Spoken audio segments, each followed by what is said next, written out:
조선시대보다 더 한심하고 통탄스러운 친중 사대주의 세력이 득세하는 세상입니다. 소위 하이브리드 전쟁으로 자유 대한민국이 무너지고 있습니다. 우리 모두 깨어나야 됩니다.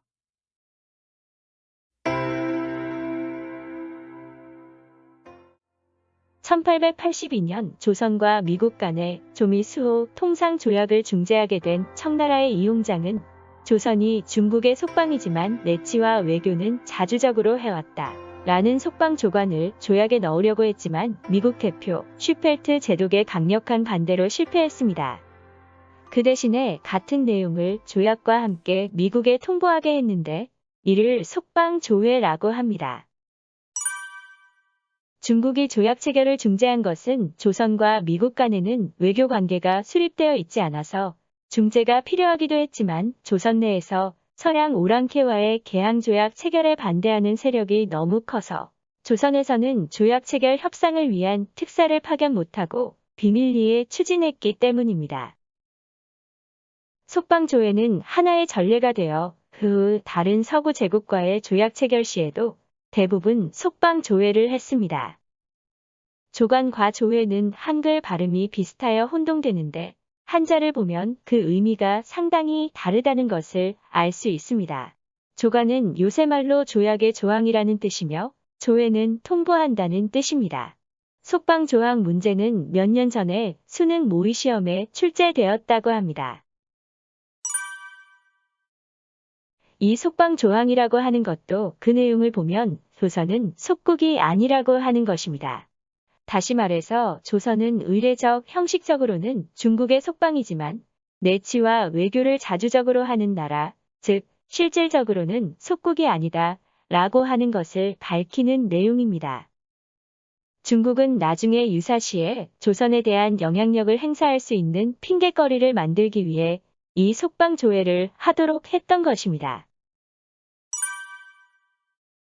마침 조미-수호 통상조약 체결 직후에 고식 군인들의 반란인 이모군란으로 청나라 군인이 조선에 주둔하자 청나라 군대를 이끌고 온 원세계는 속방 조항을 핑계로 많은 권한 남용과 월권 행위를 자행했습니다. 당시 중국 청나라가 영국, 프랑스 등 제국주의 열강에 침탈당한 화풀이를 조선에 하듯이 한 것입니다. 일본은 말할 것도 없고 중국도 제국주의 시대에 수백 년 동안 관계를 맺어오던 인접국 간에 서로 도울 생각은 전혀 안 하고 제국주의 국가들로부터 배운 못된 침탈 수법을 더 지독하게 조선에 써먹었습니다.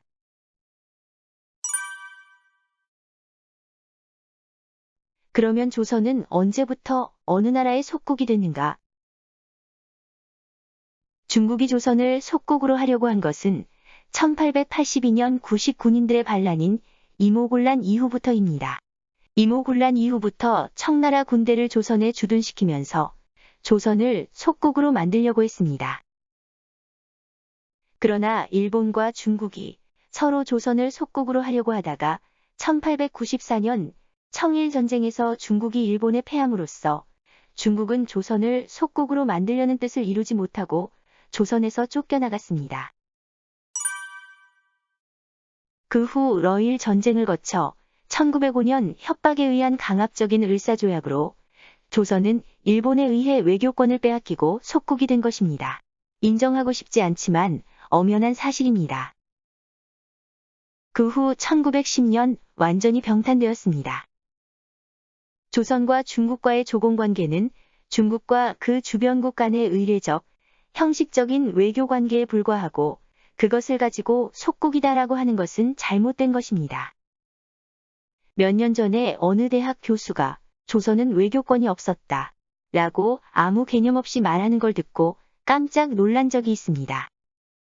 모든 일체의 국사, 정치와 종교를 자주적으로 했는데 어떻게 중국의 속국이었다 라고 할 수 있겠습니까?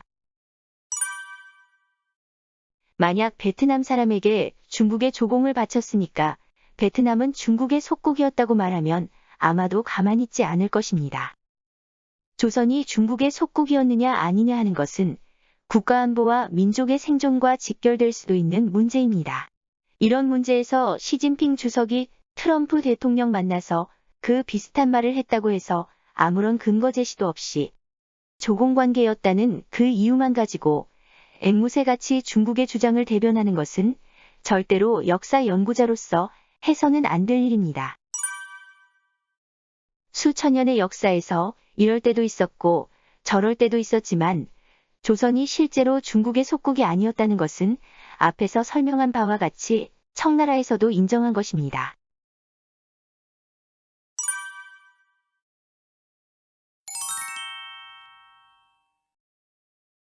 감사합니다.